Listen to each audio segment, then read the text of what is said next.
Yesterday in the president's Truth Social, he threatened to wipe out a civilization. That statement elicited a huge response in America. If Iran did not come to the table and make a deal yesterday by the deadline, was the president really prepared to wipe out Iran entirely? Like I said, we had a target set, locked and loaded, of infrastructure, bridges, power plants. Remember, this is a terror regime, the military regime. Used all of these things for dual use to fund their military, to fund their terror campaigns. We had a lot of legitimate targets. They knew exactly the scope of what we were capable of. That was Defense Secretary Pete Hegseth just moments ago, addressing President Trump's threat to destroy Iran's whole civilization. Today's news conference at the Pentagon, ending just a few moments ago, came on the heels of the president's announcement yesterday that the U.S. and Iran had agreed to a 2-week ceasefire that ends, at least for now, well over a month of fighting.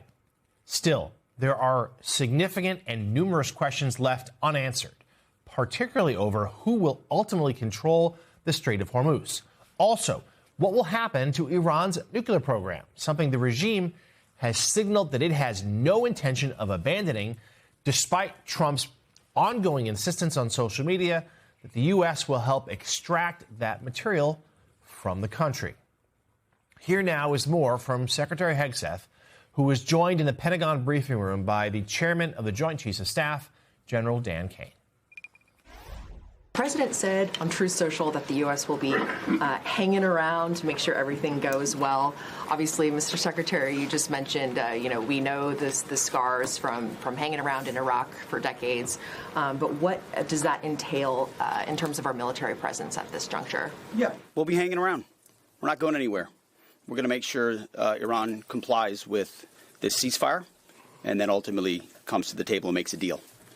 So we'll stay put, stay ready, stay vigilant. As the chairman laid out, our troops are prepared to defend, prepared to go on offense, prepared to restart at a moment's notice with whatever target package would be needed in order to ensure that Iran complies. This new regime was out of options and out of time, so they cut a deal. They know this agreement means that they will never, ever possess a nuclear weapon. Under the terms, any nuclear material they should have will be removed. Secretary Hegseth just a few moments ago. Let's bring in MS Now contributor Inzamam Rashid, who joins us live from Dubai. Inzamam, good to see you. What's the latest on the ground there this morning? How are the Gulf states who have been pummeled by Iranian attacks now for more than a month, how are they reacting to the news of this ceasefire deal? Well, John, it's day one now of this ceasefire, but the Gulf states see this as a very fragile ceasefire because already today there are reports of Iranian drones and missiles coming into the Gulf states. And I think this has always been the worry, is that whilst, yes, you have a conversation about ending the fighting for now, for the next 2 weeks, but you've got so many different factions of the Iranian military inside of Iran that all aren't necessarily on the same page. And if they've got the military capabilities, the missile and drone capabilities, then they can launch an attack whenever, wherever they want. And this is the huge concern for the Gulf nations, not just within this 2 weeks of the ceasefire, but going forward and for years and years ahead. And I think they feel that maybe they've been sidelined slightly when it comes to negotiations for peace in this region. They want a seat at the table to ensure that their voice is heard. And that mainly being that, yes, the Strait of Hormuz is fully open without these technicalities that Iran has been talking about, to ensure that Iran basically doesn't hugely profit from the Strait of Hormuz being open and that they have this de facto control and hold over it. We know that the UAE and Oman are two countries that also essentially border the Strait of Hormuz. And then the other idea that you don't want essentially to be living next to a neighbor that has missile and drone capabilities and can use them whenever they want to. And so this idea of projectiles and military facilities and power that Iran has also has to be on the table. That's what the Gulf states specifically want. Today, Qatar, Saudi Arabia, some other Gulf states have come out and welcomed this ceasefire, because I genuinely do believe there was a huge sigh of relief when President Trump decided to push back and accept this ceasefire for 2 weeks, because it means that there were no targets towards power plants inside Iran and bridges. And if we knew that that was going to happen, then Iran was going to retaliate to the Gulf states and hit some of the power plant facilities like this one behind me here in Jebel Ali, a water desalination site as well. They would have targeted many telecommunication sites as one of the hotspots that they had pointed out to. The huge nuclear facility here in the UAE as well was always on Iran's target list. So that's not happened. And I think the Gulf nations will be breathing a huge sigh of relief as a result of that. But we now go into the negotiation phase. We now go into the ceasefire phase with discussions between Iran and the US potentially happening on Friday in Pakistan. I've been speaking to some sources inside Pakistan today saying that all signs are pointing to that. But it's the UAE and the other Gulf states that really want a seat at that table, so then they can essentially make sure that they pave a path to peace and living in peace with Iran in this region. Doing terrific work for us overseas. MS Now contributor Inzamam Rashid live from Dubai this morning. Inzamam, thank you again. MS Now senior national security reporter David Rohde is back with us. And join the conversation, we also have opinion writer at the New York Times, Mara Gay, editor of The New Republic, Michael Tomasky, and author and presidential historian Douglas Brinkley. A great group here to start our fourth hour of Morning Joe. David, you and I have done this a bunch of times, sitting here on this set and watching Pentagon briefings. As we just spoke a few moments ago, a few of the top lines would be the insistence from this administration that there has been regime change in Iran. We know that is not the case. Has there been a number of Iranian leaders killed? Sure. But it's the same large regime largely still in power. There, perhaps even their power expanded in their country. The Strait of Hormuz remains a significant open question. Arguments can be made compellingly that Iran now has more control over that vital waterway at the end of this war than it did at the beginning. Tell us what else grabbed you from what we just heard from Secretary Hegseth. What really grabbed me actually was what I heard, what Hegseth heard, but also what Inzamam talked about, the fear in this region right now. Because what Iran has done is they control the Strait of Hormuz, which they did not before. They fired missiles and accurately hit refineries, pipelines, natural gas facilities in Saudi Arabia, Kuwait, Qatar, and Dubai. And, you know, they've survived it. And Iran has never had, A, no one knew they had that power, that their missiles were that accurate, and B, they have, you know, survived this. And what concerns me most about, one of the many things, but what concerns me most about what Hegseth said near the end of the press conference, in terms of the Strait of Hormuz, he repeated this talking point, it's up to the rest of the world. And again, if there's one lesson from this war, go it alone Trumpism and waging war by air power alone failed. We did not have enough ships and allies to control the Strait of Hormuz, and air power alone did not bring down the Iranian regime.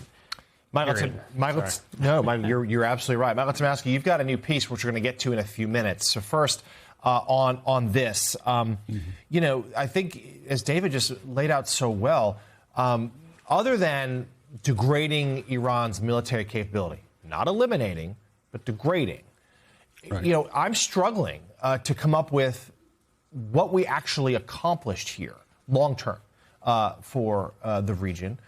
With this ongoing struggle with Iran. The president has let's call it what it is, a superpower where he can assert his own will. He says something over and over and over again, and he kind of wills it into existence. It has served him very well on the political stage. But this is different. He can't just claim there is a new regime when there isn't. He can't just claim the Strait of Hormuz is fully open and prices will go down, when maybe that won't happen.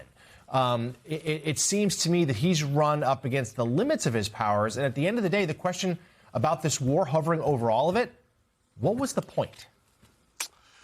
Yeah, that's the question, Jonathan. That is the key question. And, you know, I think we learned a lot of things from that New York Times article yesterday that we basically already knew in our guts. That, you know, Benjamin Netanyahu did a lot to talk him into doing this, number one. And number two, that Donald Trump thought this was going to take a couple of weeks at the most. That you know, he was modeling it on Venezuela. Venezuela took literally 2.5 hours. And he was thinking that in a couple of weeks, this would be done. He would assert his will, as you said, and that the people of Iran would magically rise up. Remember the social media post that he sent out on February 28th, the morning that he launched this war of choice on the world and the American people.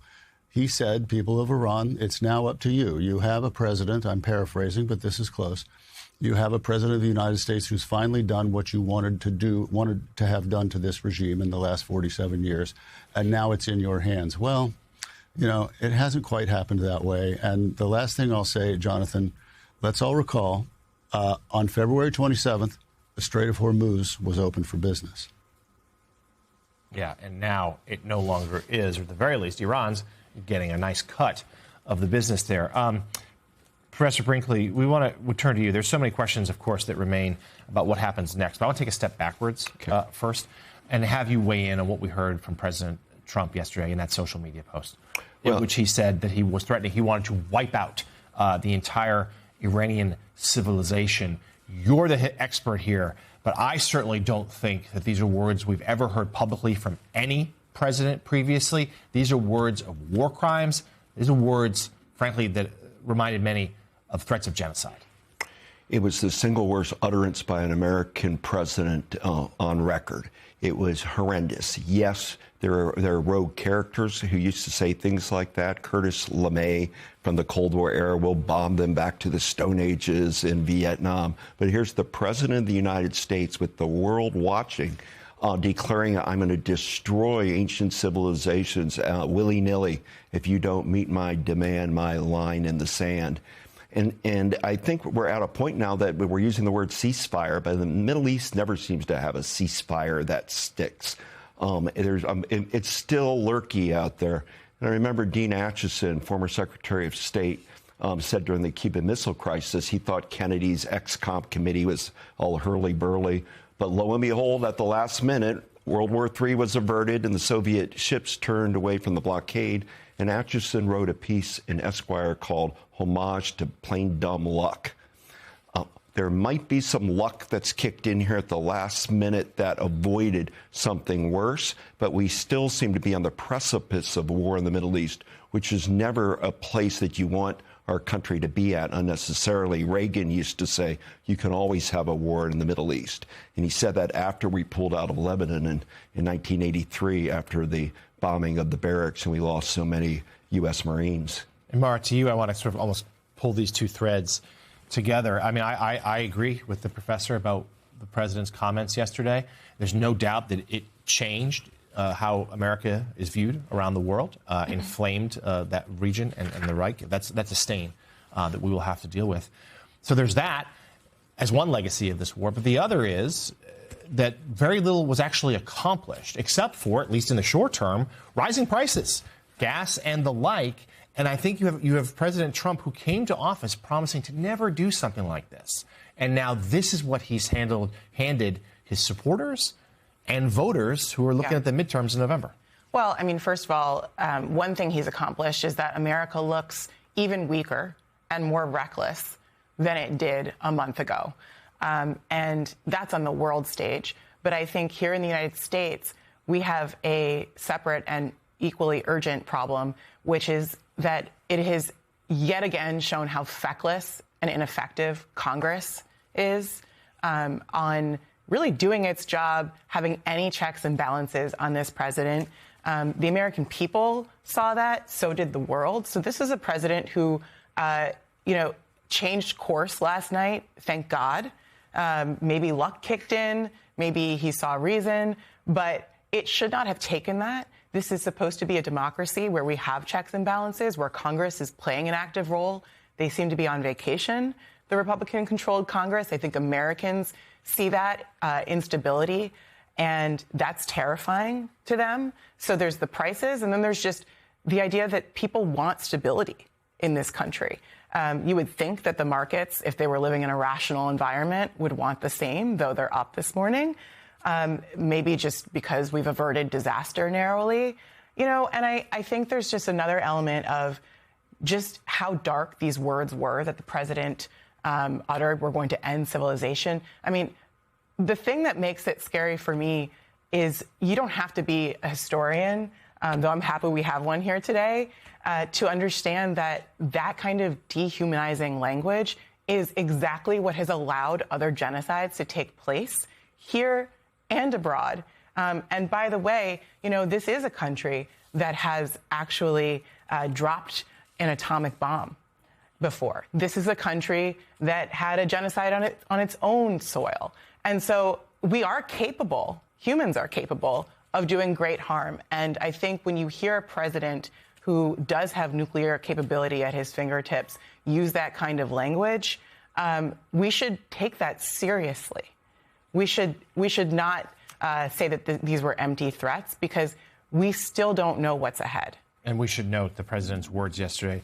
We heard very little reaction from Republicans. There were a few. There were a handful who spoke out against it, but very few. They largely stayed silent. All right.